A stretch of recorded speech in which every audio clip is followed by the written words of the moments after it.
kabaliwan, eto last day na namin dito, last night pala, tapos next week na naman ang balik namin, diba?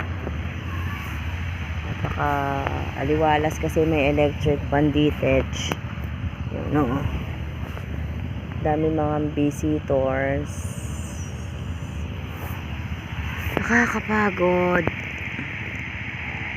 ang simula hanggang hapon, trabaho, no rest. Rest lang namin is pag CR, charot, pagpasok lang talaga ng banyo. Okay, yan naman ang kaibigan natin si Buwan. Magandang gabi, kaibigang Buwan. Isa lang dito yung star, kung makikita, hindi pala siya kita. Ayun o, nagniningning. Walang masyado kasi yung kabila namin dito is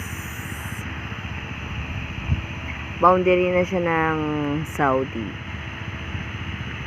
Yan, bukas uuwi na kami, Saturday.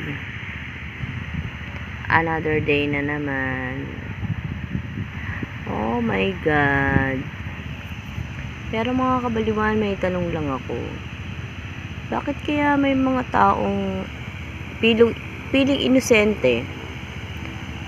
Kunwari, mag-uusap kayo ng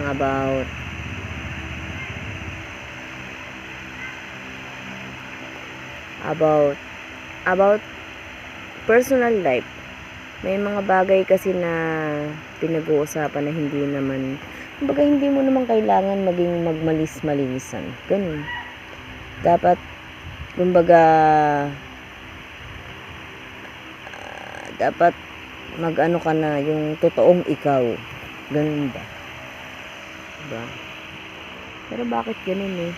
Ang hirap-hirap sa ibang tao para magpakatotoo sa sarili. Pero hindi ko naman sinasabing ganun ako. Pero actually, dapat kailangan mo sabihin yung totoong ikaw.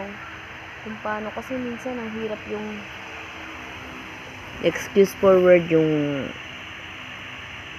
kumbaga tago yung landi mo. 'Di ba? Mas okay yung labas yung landi, 'di ba?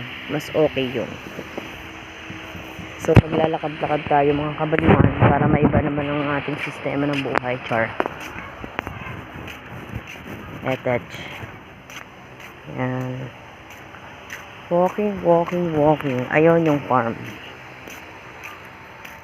Yan yun. Ay, nandun pala sila.